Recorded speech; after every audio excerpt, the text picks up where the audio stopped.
Hello there, you beautiful soul. Welcome back to another Culture Talk segment with Rebecca Munoz, your host, founder, and curator of Cultured Society. I'm here with yet another special guest, and I'm so excited for this one. I'm excited every week that a new guest comes on, but it's always really great when I have guests that I have had an opportunity to live life with through the course of my entire life. And this guest just so happens to be a childhood friend of mine that we ended up losing touch for a few years. And then just this year, God brought us back together again for a very specific purpose for us to be able to work together moving forward, to be able to bring kingdom living to this earth. And so I have this strong trust, faith, and belief that we are all here for a specific reason. We all are very uniquely designed, yet we have very similar components when it comes to our humanity.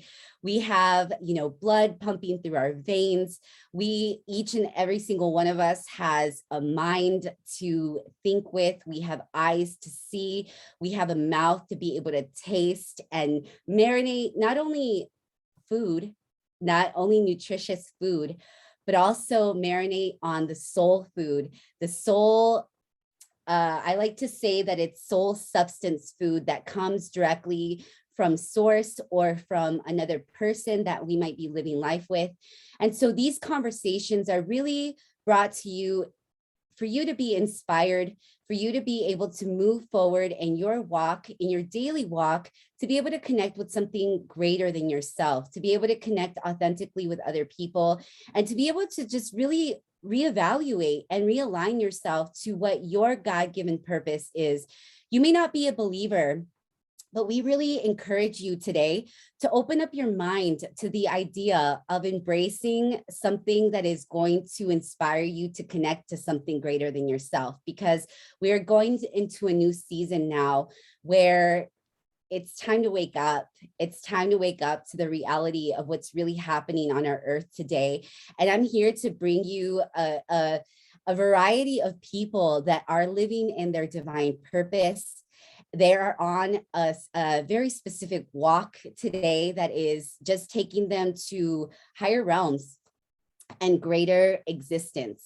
So Richard Rocha is a purpose-driven, God-fearing man who loves life and a good challenge. Life has molded him with the very essence of itself time and time again. It would be fair to say that time and again, he would be tossed in the furnace of affliction or compressed between a rock and a hard place. But it was in these areas of his life that either burned out impurities to bring out the most valuable lessons that have taught him how precious life truly is.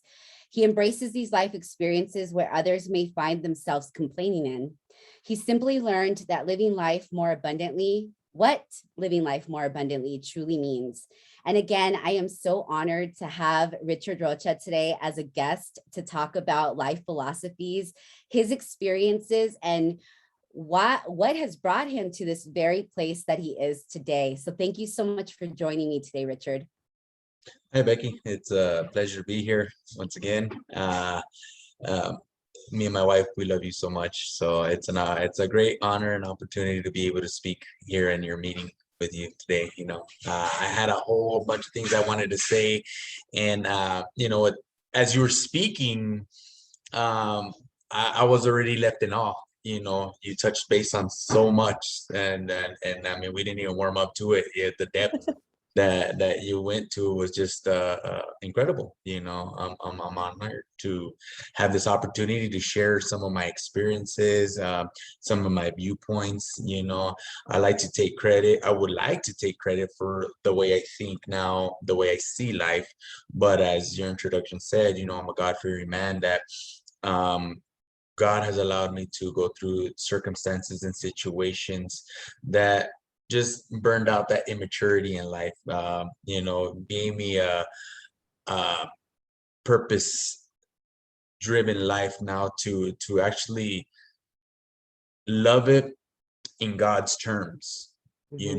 As you and me know, we were raised in the church. We go way back. And in that, for so many years, I believed God because I was told to believe Mm-hmm. in God. I was taught to believe in God, but I never really had a relationship with God. And, we live in a world that clearly sees the manifestations of evils. Mm-hmm. If you don't believe that evil exists, just turn on the nightly news and it'll make a believer out of you. So, setting that foundation right there, if there's an evil, there's a good. If there's definitely a devil at work, there's definitely a God at work for us. And I crossed paths with many people. I was one of them. I was a difficult person. I'm not easily led. Um, but it was through these humbling experiences through life that I was able to truly come to see the essence of what life is. That's good. And with these experiences, I would love to say that I've learned it all, but I don't. As a matter of fact, I just started living. Yeah. Um, my wonder is being restored daily. Every day, it's like I learned something new that day, and it's a beautiful life now because I live one day at a time. I live one day Mm. at a time, and I stay focused on my tasks for that day. And when I learn to not worry about what tomorrow's gonna bring, what next year's gonna bring, um, I've shed off a lot of anxiety and depressions. This year, the Zoloft went out the window, the depression pills went out with it, any drinking or anything else went out the window. And I've learned to live life in life's terms, focusing my eyes on above and keeping my feet pointed forward, Oh my if that gosh. makes Yes, sense. absolutely. And I'm so glad that you pointed all those things out. Forms a very strong foundation when you kind of can come full circle with new experiences and new eyes to see. And this is really the whole purpose of these conversations, is really to enlighten you and to allow you to see things from a new perspective, with a new set of eyes, with new lens based on somebody else's experiences. And it's really important during this time that we embrace telling our story, because our story, it may not impact the entire world, but you may tell your story to a person that is going through similar experiences that you've gone through, that you were able to overcome, and that completely can completely shift someone's entire trajectory. And so it's so important for us to continue during this time and moving forward to share our stories without any shame, guilt, disappointments, regrets, because really, like Richard said, all we have is this very moment that exists right here, right now. Yesterday is already history. Even earlier today is already gone. We haven't even created tomorrow yet.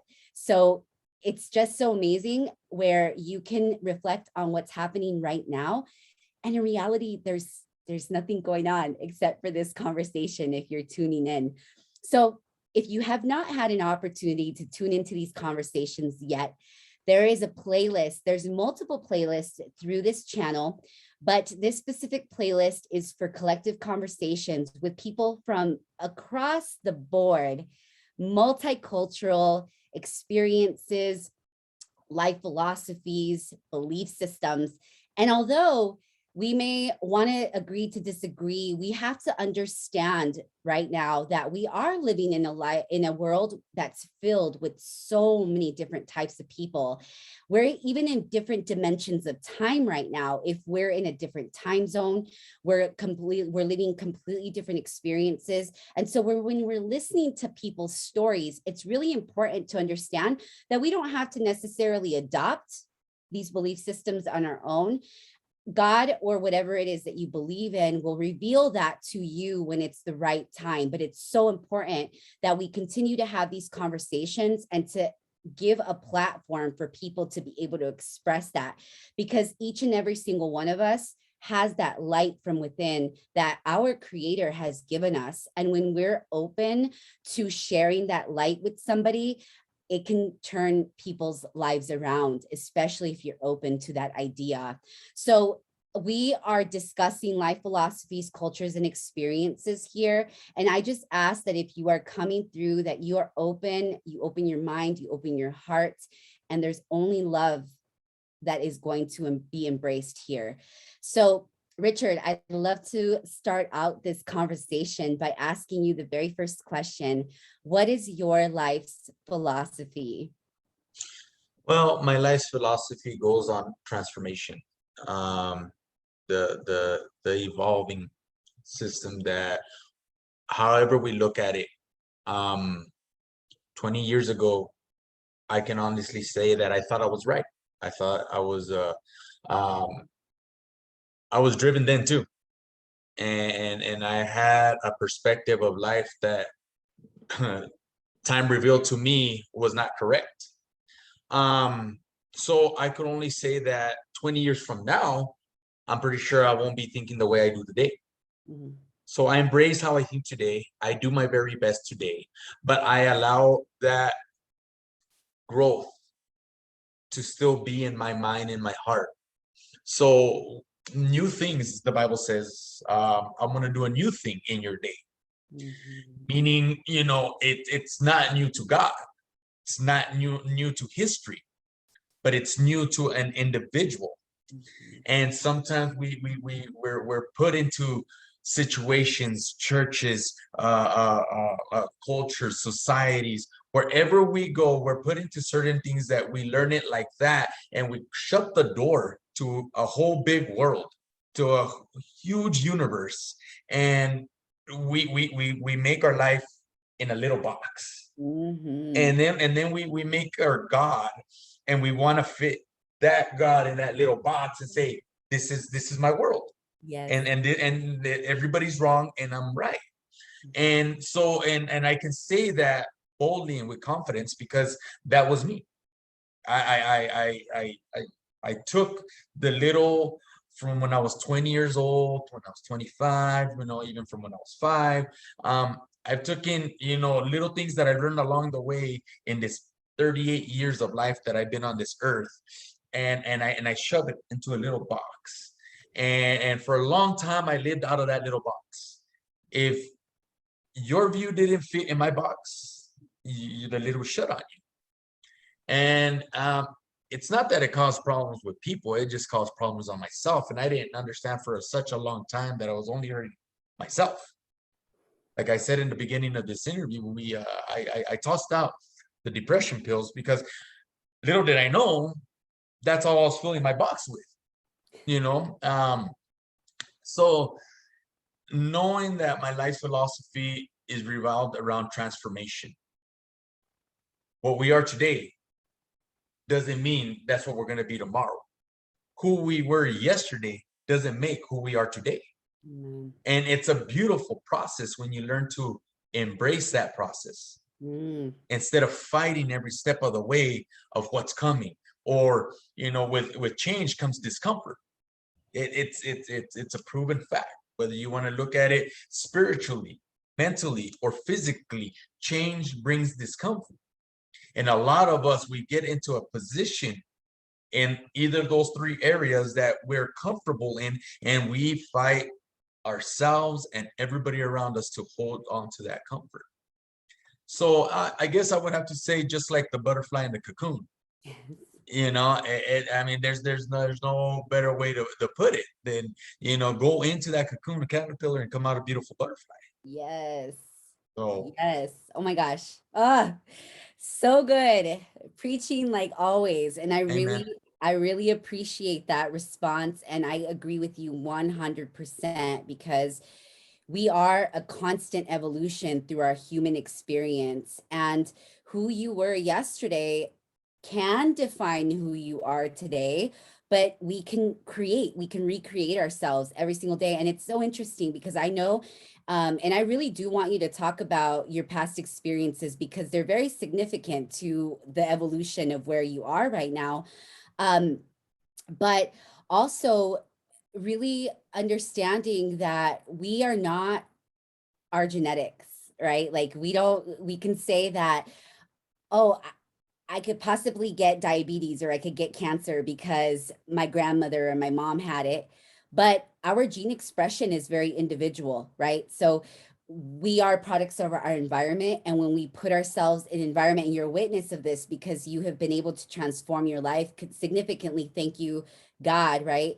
More than ever before. But you can confirm that you don't have to be the person that you were yesterday. And even if you were sick yesterday, you can change your habits to be able to change the trajectory of your overall well-being, mind, body, spirit. Yeah, definitely. You hit it right on the dot. I mean, I could get hit by a car crossing the street if I'm not careful, but if I approach that street with caution and taking all the necessary steps to cross it safely, I'm gonna get across that street. When we live our life, well, my dad was a diabetic, so I'm just gonna eat however I want because that's our culture. Well, then chances are you might get hit by the car, but nevertheless, if you approach it, my dad died of diabetes, cirrhosis of the liver. um just because I can doesn't mean I will, you know and I take the necessary steps now, thanks to you and a lot of these areas in our lives. We take the necessary steps to watch our intake. um the body will respond. You give it plenty of rest, it's going to be rested and ready to go in the morning. You feed a car high performance fuel, it's going to respond with a high performance action. Our bodies is the same way. Yes. I notice that a lot, especially at work. I work heavy machinery. I'm out there in construction. I have jobs that are high demanding physically. And I go through my days, and it's funny because I see men. During our breaks or lunch hours, the first thing they're doing is they're finding a piece of shade and they're taking a nap. And I tend to want to read. I am not ready for a nap. I don't need a nap. My body's rested. It feels good. And as soon as it's time to go, usually I'm the one that's out there first because my body's responding because of what my intake is. Don't get me wrong, I understand fully, and I'm a believer in everything that I'm going to speak today because I had to be that man that had to go try everything else before I started realizing, wait a minute, there's something to this other than just talk. See what I mean? So yeah, no, definitely. We stand in agreement 100% with just because we can does not mean we will. Just because it's in our genetics doesn't mean it will happen. It's there. It could stay there, or we could just feed it to come out. Yeah, You have you two. can activate. Yeah, you can activate or deactivate your DNA. Every Yeah. second of the day, you're activating or deactivating your DNA, your gene expression with your thoughts. And it's, I mean, like Richard said, our body, just like a vehicle, if you give it what it needs to perform optimally, it's going to perform optimally. I mean, if you study the anatomy of the body, it is miraculous. God created us so perfect and divine, so it was really us that ruined that. And so, it's also us that can change the trajectory of that expression, and we can live a very, very prosperous and healthy life. So, you did talk a little bit about how you've taken a little bit from your, you know, but how has that philosophy evolved for you, maybe over the last 10 years or so? Well, the, my philosophy was like this. I am who I am, and I will be what I will be. Was 10 years ago. Um, if you like me or not, that's your problem either ways.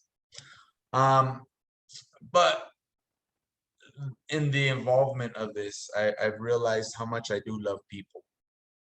Um, the first thing I had to do when I started building on this new foundation of mine was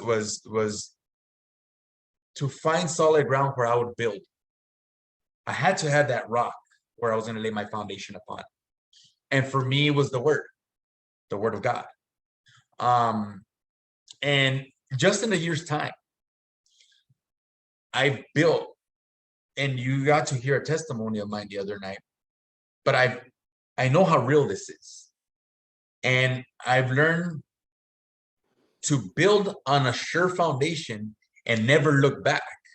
And like I said earlier, I'm not defined by what I did yesterday, and I'm not definitely where I want to be tomorrow, but I am content of where I am right now, because I know that if God can bring me in just a year's time from where I was a year ago, I'm excited to see where I'm going to be a year from now and beyond. Yes. So my philosophy has changed so much, because it went from selfish ambition to a let's do life together type of deal. I help strangers not because I expect anything in return, but everybody should have an opportunity to see life the way I've been blessed to see it now. And whether they want to agree with me or not, I don't debate with people, because debating requires me sitting there arguing with somebody. My best argument is without words. It's being an example. Eating good feels good. I work hard. I outwork a lot of guys half my age, and I'm not that old. Nevertheless, I also believe the inside is healthy, the outside will be healthy.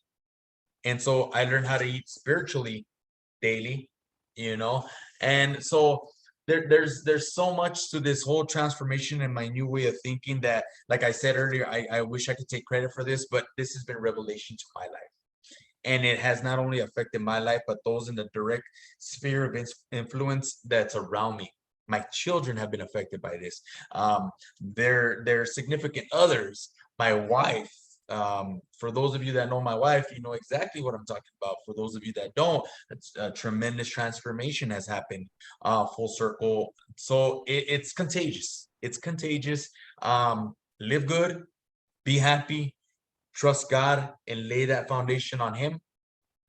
You're gonna have an effect that's gonna send ripples through this whole lake, Mm. so Yes. Oh my gosh. So good. So good. And that actually goes into my very next question. I mean, you definitely hit up some very important points, but I do want you to talk about how your upbringing and circle of influence has impacted the way that you live and think today.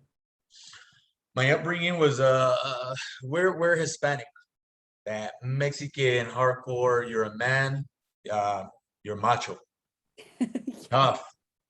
My dad, I love that man, and he did his absolute best with what he had.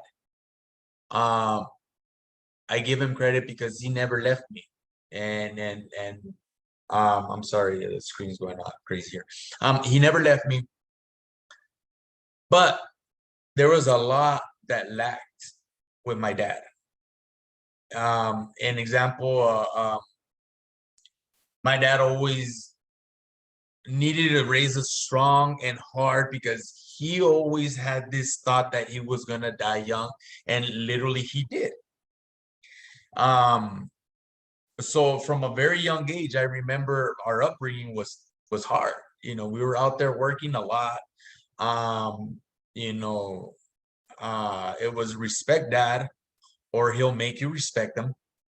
You choose. The first was probably the best way you would want to go.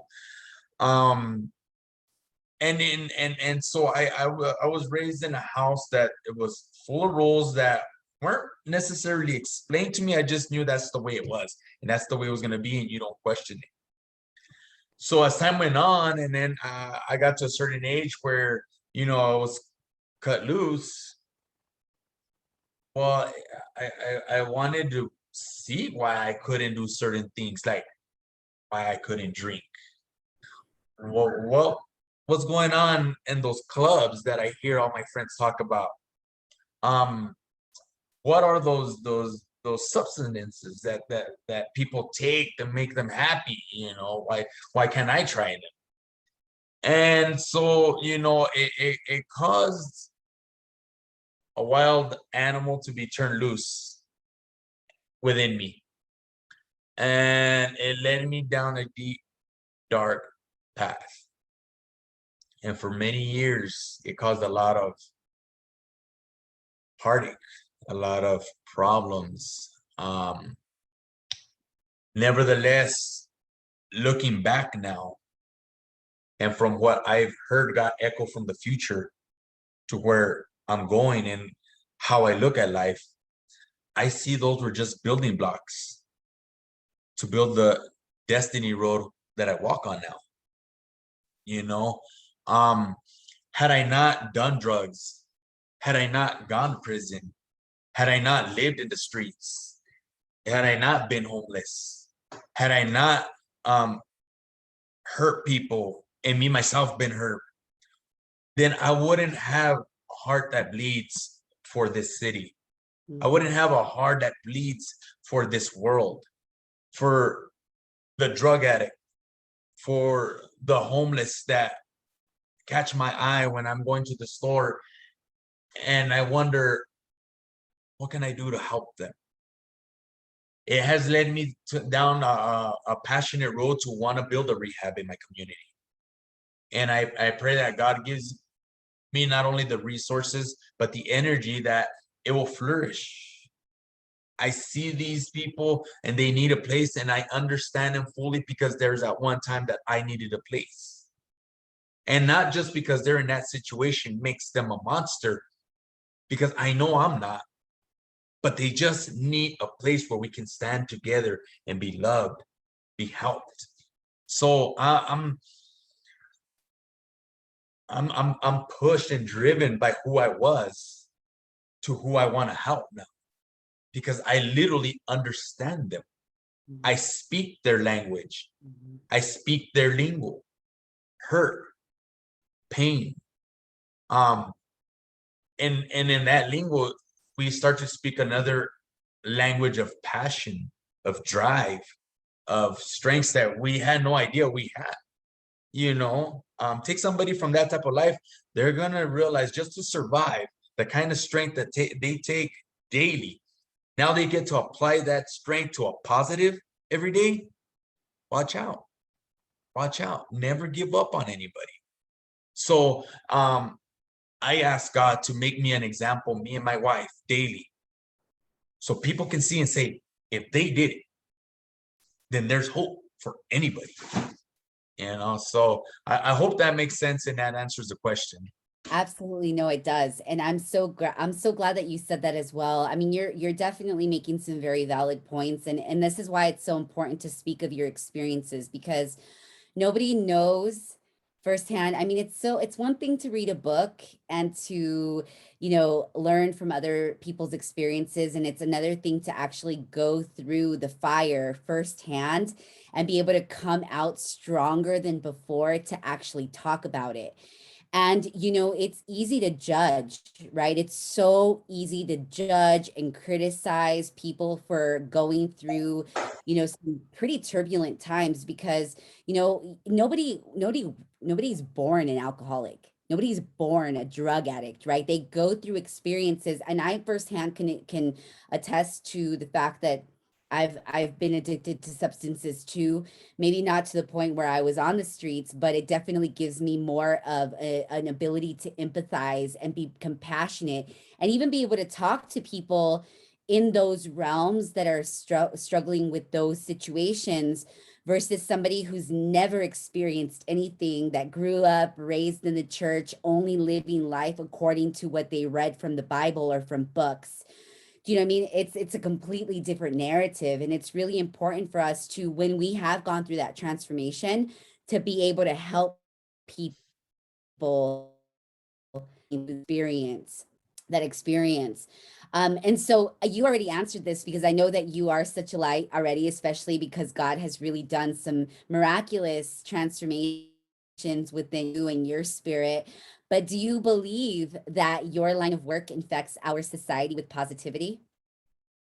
I would say, I would probably change it a little bit of the word infect to influence. Um, I, I like to say that the influence. It's funny that you mentioned that because today I was having a conversation with one of the guys at work, and he was asking me, um, "What is it about you, man?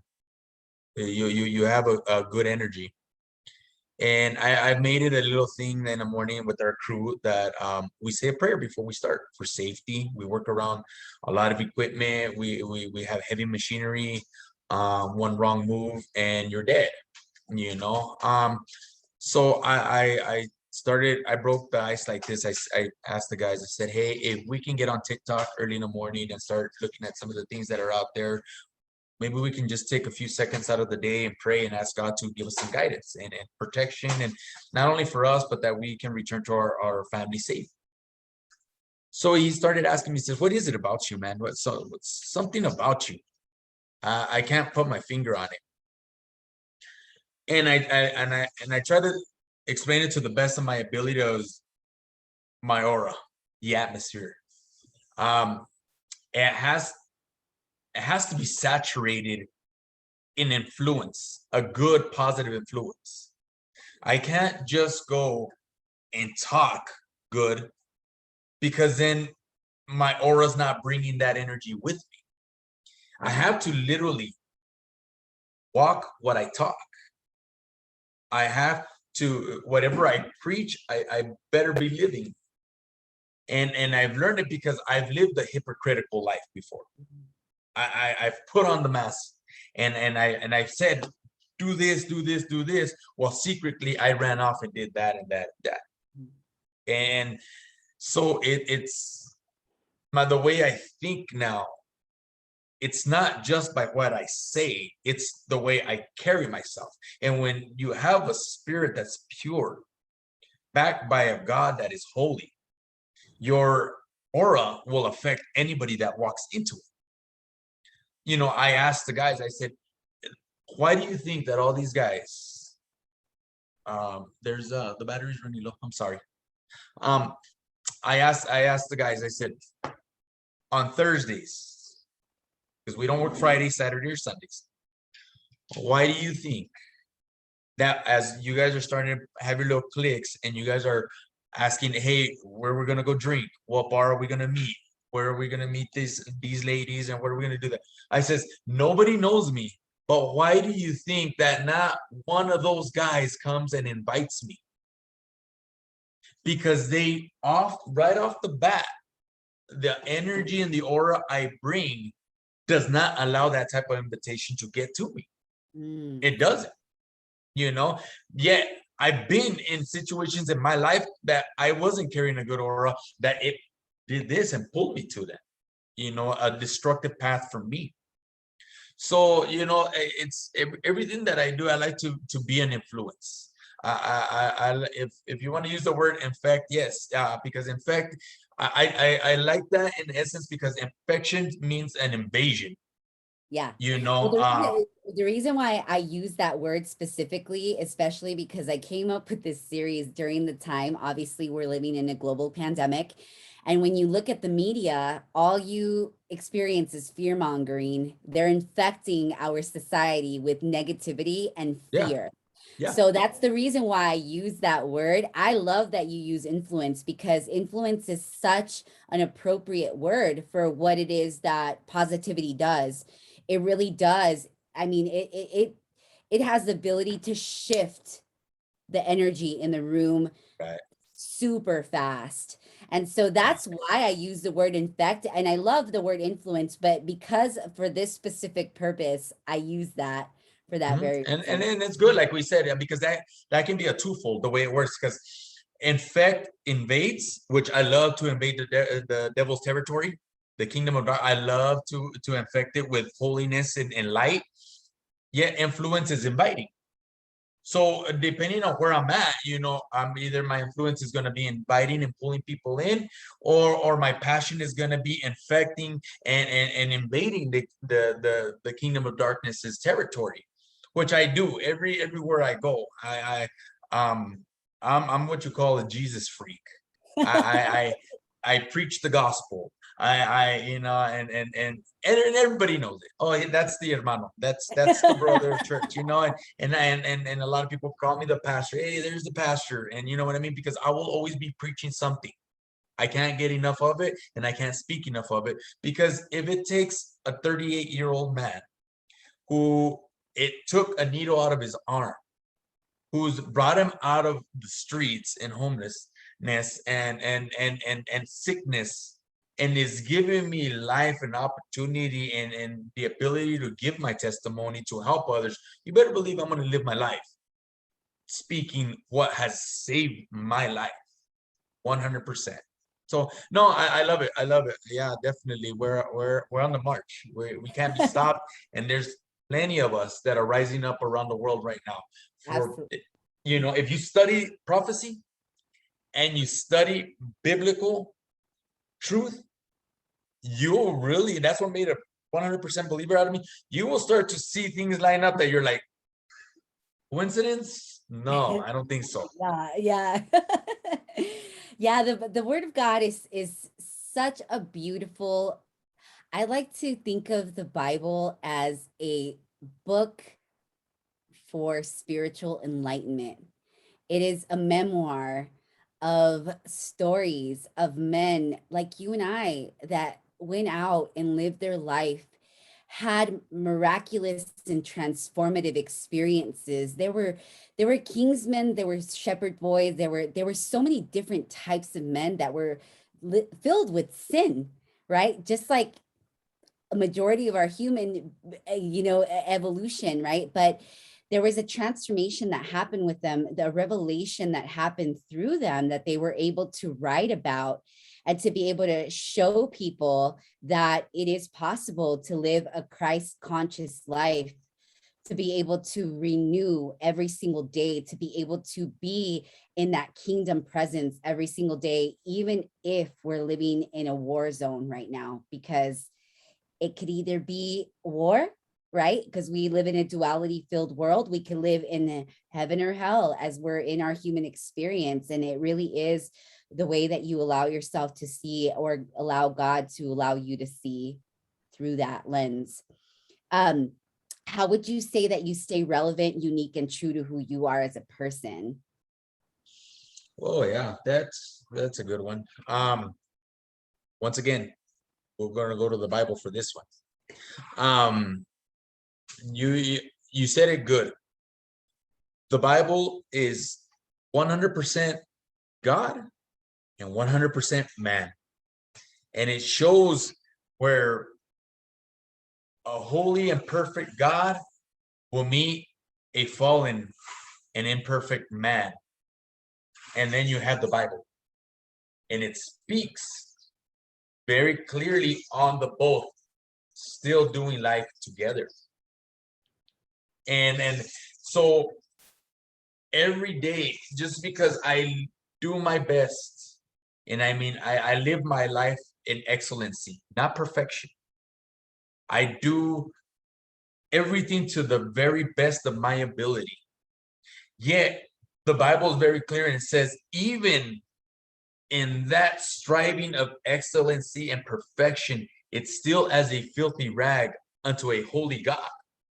Mm-hmm. But the beauty about the foundation of the word for me is I see how much a perfect and holy God will go to meet an imperfect and unholy man like me, and still give me the opportunity to be in right standings with him every day.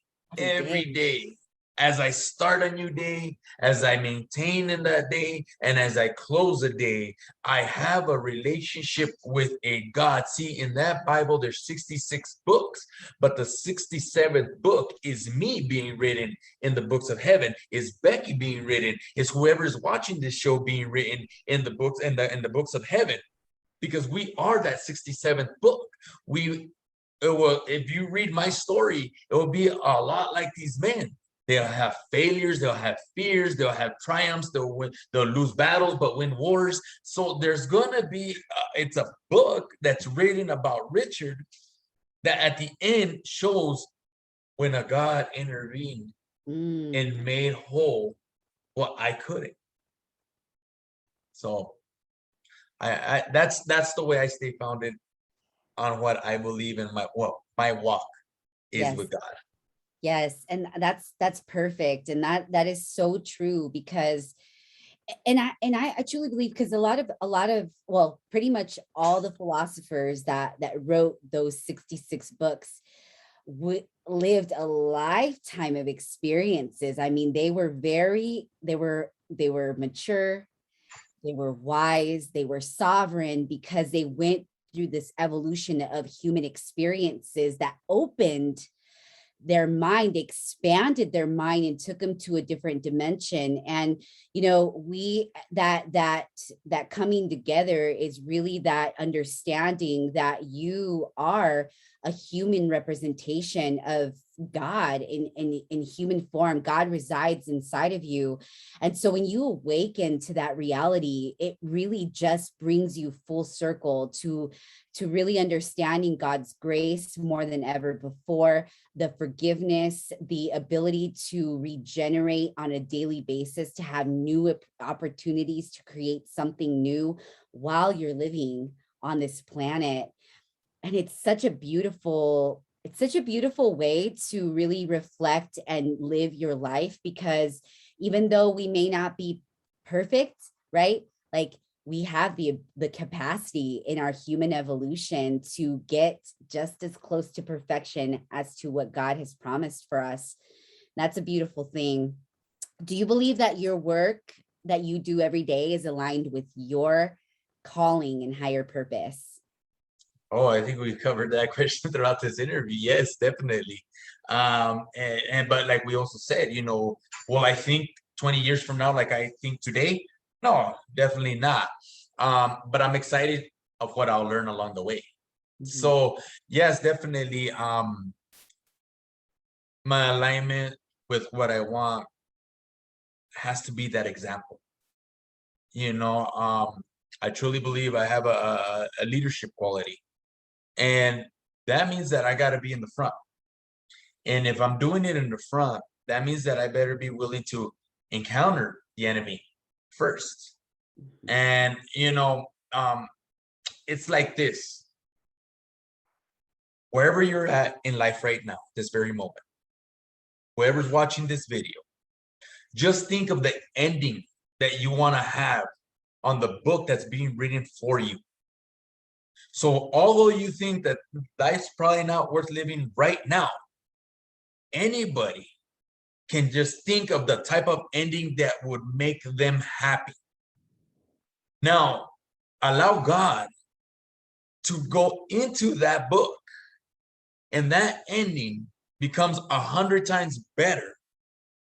That makes anybody, no matter where they're at this very moment, strive to get to that ending. It can happen to anybody. So yes, definitely. I think of that ending. I see me, I see my wife, I see my children, I see a multitude of people, and I see us walking into heaven, dancing. And that is my most perfect ending, seeing a God. Like you said, we are representation. Well, the Bible's very clear. He made us in his image. That means the image that we see in the mirror should reflect God as well. Spiritually speaking, the Bible is a mirror. It should reflect God in us. So whatever we're doing, my happiest ending is a multitude of people that were destined for an eternal damnation to walk into a glorious ending, and we get to do it together with the Holy God. So yes, definitely. That's good. That's really good. And I'm so glad that you referenced, the image that we were created in, because It's so true. And you know, our minds can be filled with so much defeat when we look at ourselves in the mirror, especially when we think about our history. And I'm right there because there was a point in time where I looked in the mirror and all I saw was shame. Mhm. Shame and guilt and resentment, unforgiveness. Even I looked at my physical self and I didn't like what I saw. But when I allowed God to really move within me and really allow me to see the truth for what it was and to give me a deeper understanding, because I asked for it. I asked for it. And what does the Bible say? Asking you shall receive, but you have to ask with the utmost belief and trust that is being revealed to you every single day. And it really changed even the perception of how I looked at myself. And Right. when I look at myself now, I think so highly of myself because I know Good. that God resides within me and That's right. really expresses that light, right? So it's like we look at ourselves and we see God, and it allows you to live a very different life, especially the way that you perceive it and the way that you live it on a day-to-day basis. And this is so important. Being able to connect with yourself, to ground yourself is so important throughout each day. So tell us how what practices you implement into your daily life to stay grounded and connected to your creator. The first thing I gotta do in the morning is I gotta get a hold of God. I have to, and that starts with prayer and meditation, the studying of the word, whether it's worship, hearing music while I get ready for work. Um, that's the very first thing I do to start off my day. Um, then it's kissing my wife before I leave. I have to make sure I gotta give my wife a kiss, because if you've been where we've been, you never know when it could be the last one. And we've learned to cherish life now because we've understand what it could be to lose one another. And it's crazy because it might sound cliche, but you don't know what you have until you lose it. Yes. And I've been given the opportunity to realize that now. So now I'm able to live my life grounded, knowing that this could end tomorrow, that I live today as if it were. Imagine we live today as if tomorrow was never going to show up. What would change? What would happen? How would our perspective, how would our perception as an individual change to want to live life today to the fullest, not reckless, to the fullest, as we were intended to do? You know, we said something about just the question before of being able to reflect God. You know, as a father, I have a son, and his name is Sean. That if you see him, you see my image. Oh yeah. You know, and so you, and the greatest, I would have to say, and I don't really like to use the word pride, but my greatest joy and pride that I get is when people tell me he looks just like you, and he smiles and accepts it because he loves his dad. Mm, I wish I could put into words what that does to me. I bet. I really wish. So he's my reflection. Where he goes, people see me. And it, as a father, that really just mm, makes me find it gives me fulfillment. Yeah.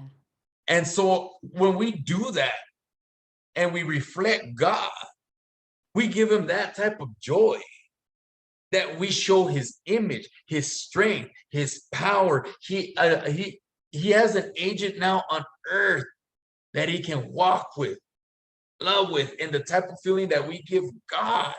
Not only that, but we get to bear our Father's image. So when I walk, everywhere I go, I bear this image to keep me grounded on my day to day. Am I bearing the image of my Father? Am I making my Father proud? Am I walking according to where people can say, there's something about you?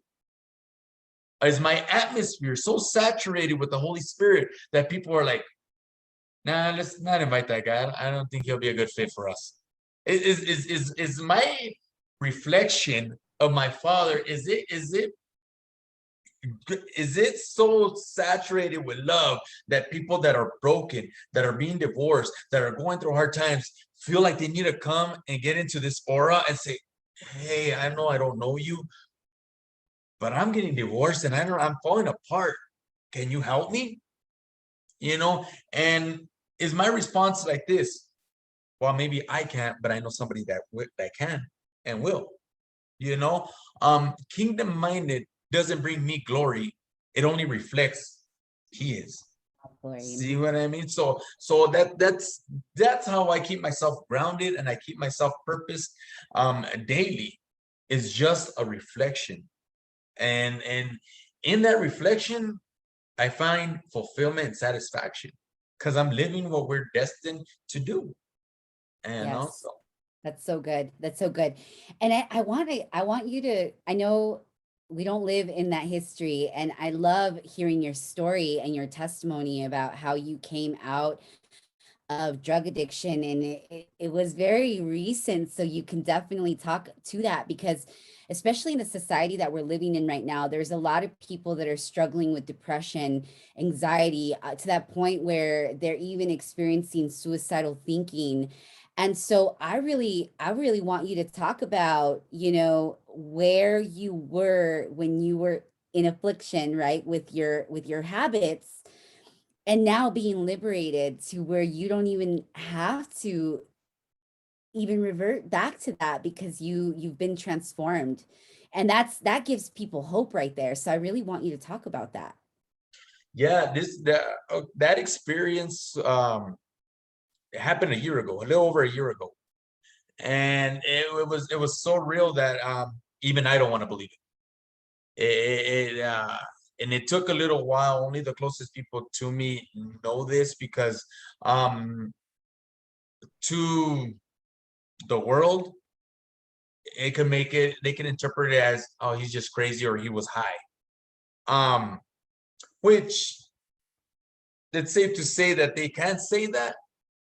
But if it took a man like me to say, okay, I'm never doing drugs again, and I'm putting everything that is hindering me from having a relationship with God and literally has transformed my life and gave me a 180, 360-degree turn, then know there was something real about it. Because anybody who knows me knows that it was first my drug before anything. And so, the encounter that I had that night, we could just feel the affliction. It was a darkness that surrounded us, and I'm not just talking about physically, I'm talking about spiritually, mentally. There was a darkness that was just hovering, that was so thick. And we got pushed to that point where we thought we were abandoned. We were full of self-pity, self-justifications. And when you put a drug addict into those type of emotions, then you just want to be numb. It gives you a reason to just hate yourself, hate life. And the more people hate you, the more fuel that becomes for self-destruction. That's what we don't understand as a society. Sometimes, we think by beating down people that's helping them. Mhm. No, the Bible is even very clear on that. Love those that persecute you. Pray for those that talk about you. Somebody slaps you, give them the other cheek. But that's totally against our nature. So that night, I was just self-loathing, and I got to the point I had already heard my wife for like 3 or 4 days, not getting sleep. She has congestive heart failure. She was retaining water. She was having a hard time breathing. She weighed about 20 pounds and she weighs now, and so she's a little woman, and so she was very sick, very sick. And I remember for 3 nights or something like that, I would just hear her moaning and groaning and sitting in a chair. She couldn't eat. She could barely drink any water, and she was literally just dying in front of me, literally. Um, the fear was so severe that I wondered. It was tormenting, yet it was relief to hear her moaning groan because at least I knew she was taking another breath. Mhm. My fear was to stop hearing that and I would lose it. So I remember I got put into a place of desperation, and I hit the table and I said, God, if you're there, do something, because I can't see or hear her like that anymore. We're destroying and we're killing ourselves. At that very moment is when I went in through to what you would call a vision or trance. And the walls in our mobile home at that time all disappeared. Literally disappeared, and just the platform of the mobile home we lived in was there. And I remember even the floor was all lopsided and everything because we had an old mobile home. And so even the details of that, I knew I wasn't dreaming. It was accurate, and I could still see. And I thought, oh God, I lost my mind. And but I could only explain as angels, except not angels like we would see them. They were bright, but there were four men, and they came and stood in the corners, and it looked like something that was like a spear, but it was on fire. But this fire flapped like a flag, like it was like a little breeze that just flapped. And then came the one that had the conversation with me. I couldn't see him, yet I could make out his image. His presence just filled the atmosphere, because I'm talking, there's no wall, so I can't even say filled the room. And when they showed up, the night literally looked like water, and it went back like that, like a wave. It just opened up all around, and my wife all of a sudden just she gave a relieving sigh, and I looked, and a voice said, she's fine, she's fine, she's resting. He said, this isn't happening. Now, mind you, this is just a little over a year. And he said, come, let me show you something.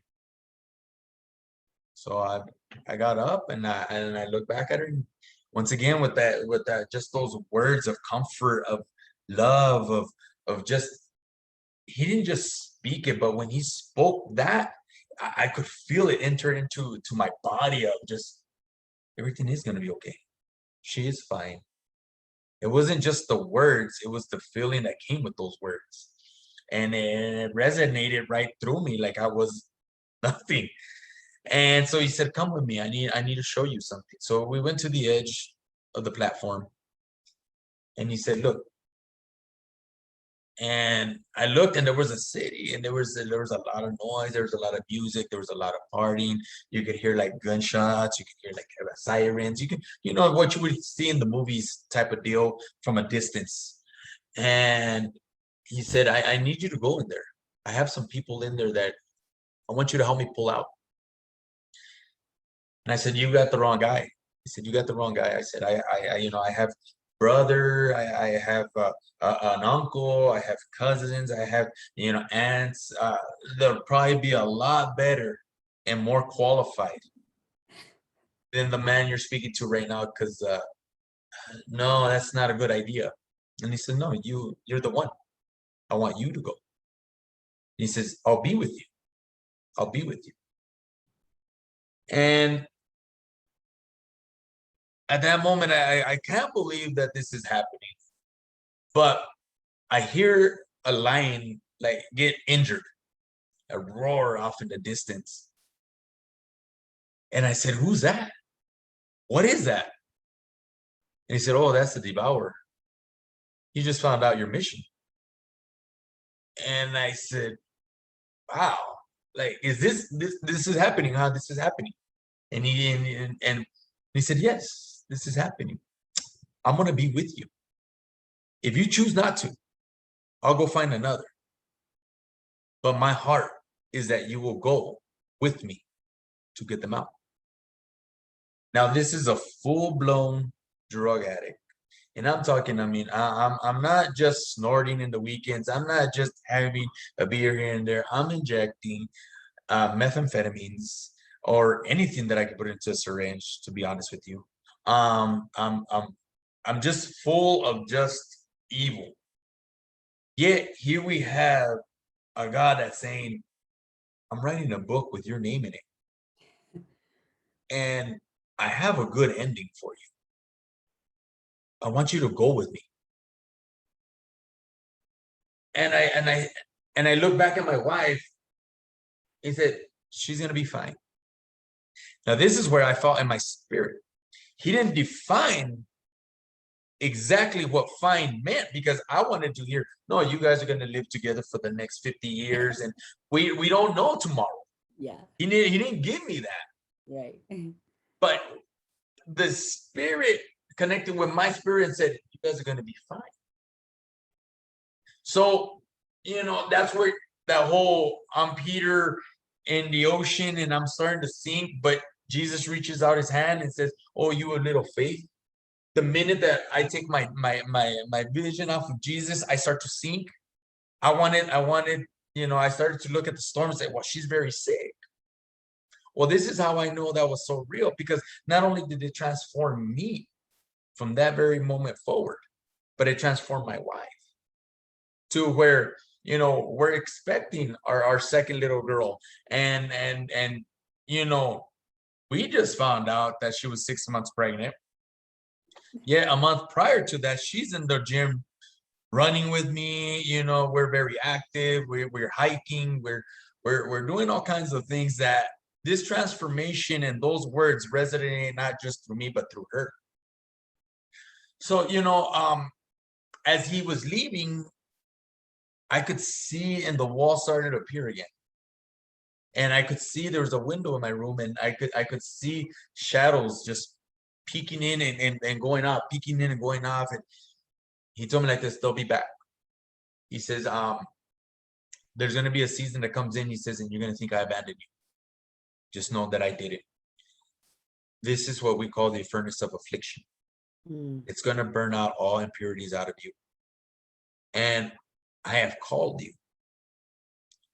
And as Paul, I'm going to show you how much you must suffer for me. See, that on a normal basis would make me run. But yet, this invite attracted me to it.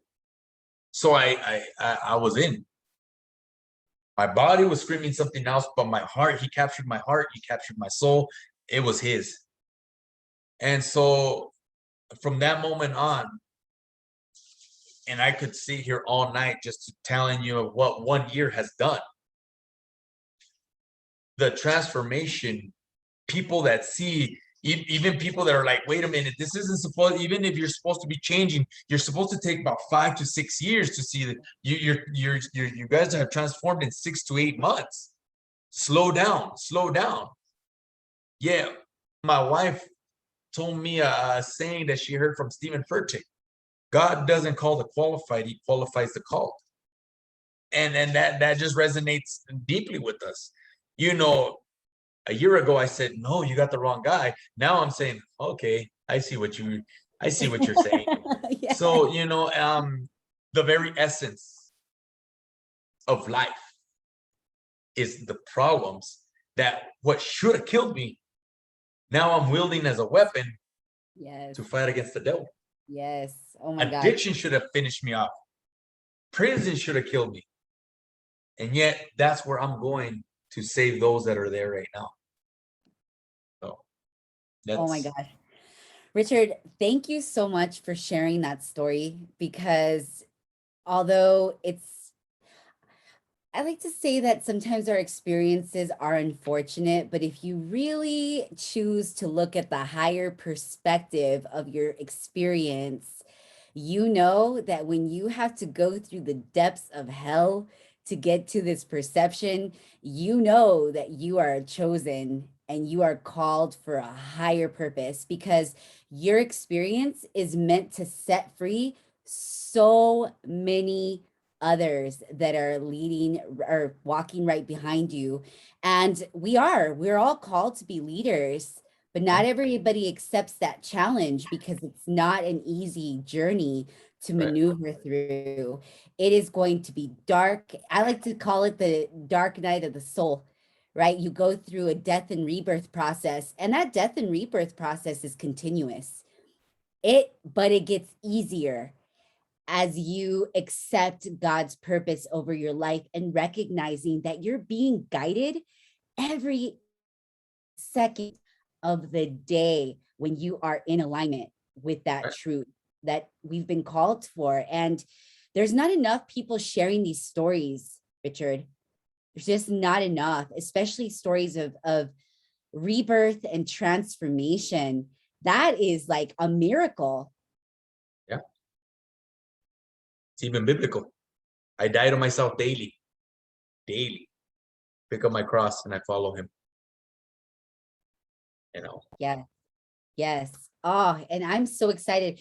You know, it was really hard for me to believe that Richard, through those years where it was going through those experiences, because the way that I remember him was the way that he is now. In fact, he's 10x better than he was when we were younger, obviously with so much more sovereignty and experience. But it was really hard for me to believe that he went through that road of affliction, because I remember him as a very godly, God-fearing man always, right? And there was many years of separation that we went through. In fact, we just reconnected at the beginning of this year, and you had a dream about me during that time, right? During that Yeah, time that you 2 months before we connected, I had a dream about you. And I could see you, hear you clearly, and I knew then, and this is how accurate God was, that you were going to come back into our lives. And lo and behold, you were back in our lives. And not only did you come back, but you came in deeply and strongly with us, that you're family. You know how deeply my wife loves you too. And we do cherish you, um, to the point that uh, people say, "Wow, you guys are very close." I mean, we understood you guys. You're known to. There's a couple people that know you as my sister. They literally think we're biological brother and sister. You know what I mean? Hey, where's your sister? How's your sister doing? You know what I mean?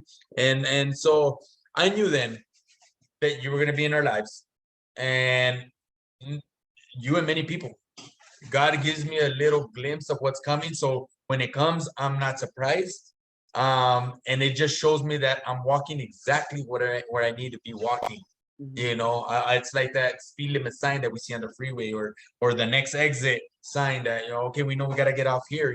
That the visions and the prophecy, they're those signs that on our path that we see, like, okay, we're gonna slow down over here, we're gonna speed it up just a little bit. Oh, we got a turn coming up, there's some danger there, just take it down. And so God allows those signs to be up for a reason, for us to see them. Yes. So when we hit that point in our lives, we're prepared. Yes. And that's the beauty about setting a foundation, Yes. Yeah, building that destiny road. absolutely. So I'm glad I we cherish your friendship 100%. Yes, thank you so much. I the same here. It's interesting too, because when we reconnected at the beginning of this year, we reconnected at New Life Church. Yep. New Life Church, Yeah. right? When we were beginning to start another new life. And it's so important for us to recognize that as we go through our human experiences, that every day we're creating a new life, a new opportunity. Our mind regenerates itself. That's even biblical. There's my favorite scripture. It's Romans 12:2, that says, "Do not conform to this world, but be transformed by the renewing of your mind. And then you will be able to test what's perfect, pleasing in God's eyes." And that's a daily practice, which is why I ask about the daily practices that we implement to keep ourselves grounded, because although it may look different for everyone, it's really important for us to develop that practice to where we can be connected to our creator every second of the day. We're being guided to maneuver through this journey with no fear, We're not blindsided. We're in the present moment and we're appreciating every second, every breath that we have, and every experience that we're having. And that's really when we get to really experience the heaven on earth concept, because it's here, it's here. And you've given so many words of wisdom already, but I really want you to go deep in a good word of wisdom that is going to help those that are seeking a deeper understanding of themselves. Um, the deepest part, like we said earlier, is pull out the mirror, take a good hard look of the reflection. You might be at a point in your life where you don't like what's looking back at you. It doesn't mean that it's the end. As a matter of fact, that is just the beginning. And when you start to allow God with the renewing of your mind and the transformation of your heart with the perspective of God, how can you not get in front of a mirror and then begin to like what's starting to look back at you? It's the very image that you're created to be. And so my mirror is the word of God. It reflects daily what I am, where I lack, and how fearfully yet wonderfully made I am. Mm-hmm. And the beauty about that is you want to understand yourself, know yourself, see yourself. And where you don't like, change. Because if I could do it, and there's thousands, millions that think like this, because the Bible is also very clear about like-minded people with one mind and one accord, walls begin to shake. Mm-hmm. When you start to invade and influence an atmosphere, when we start to come together, that's the beauty that's happening all. And there's a great awakening that's starting to happen. I'm excited and I'm so proud of it because I get to be a part of it. Mm-hmm. Things that I've heard when I was a kid is now starting to happen now. And there's not a need to be afraid. There's more of a need to be excited about it. Because now that I know who I am, then I know who I reflect and I know where I'm going. What can fear do to me? What can death do to me? See what I mean? So the beauty for ashes, the Bible says. Maybe you see a pile of ashes. Try a loving God and watch the beauty that He'll trade you for that. I get a little touched talking about it, and I really do. And I'm not a man who would ever shed a tear. But a year ago, how I hated the reflection. Yet every morning, I take a good hard look in that mirror, and I can't help but say, "Thank you, Lord. Thank you. Love it." Ah, this is so good. I mean, I'm touched and I am really inspired every day by yours and Katrina's story. I'm so grateful that I've been aligned with the both of you, and that God has given me the opportunity to influence you in a way as well as you influence me in so many ways to be better, to become a better version of ourselves. Because at the end of the day, it really is you versus you. And just like you versus you, and knowing that God is already in you and you're reflecting that when you see yourself in the mirror. And also knowing that you have a calling too, that you're not here just to fill space. You have a specific DNA code that you were brought to earth to fulfill. And our world is so large, yet we're so divinely connected. And Richard and I we don't have the capacity to influence the entire world. We have the capacity to influence our world, right? And so do you. So next time you go out into the world and you're faced with adversity or challenges, that you allow yourself to embrace them, because God is molding you every single second of the day to be able to fulfill that higher calling that you were brought here to do, in a way where it's going to give you the understanding. You're going to be more compassionate. You're going to have more grace. You're going to have more empathy. You're going to have and understand the magnitude of unconditional love, because that's what we were all brought to earth to experience. We were brought down to live life more abundantly, and that is written. It's a promise. And that is an opportunity for you to shift your perception and accept that as a truth. Do you have any finishing for us today, Richard? I'm sorry, can you say that again? Because you kind Yeah. of froze it. Yeah, do you have any finishing statements that you'd like to add before we end this call? Yeah, no, just you know, this path, do not base it on what you hear from everybody, because there will be positive and there will be negative. You're not set out, and like you said earlier, it's impossible to reach everybody.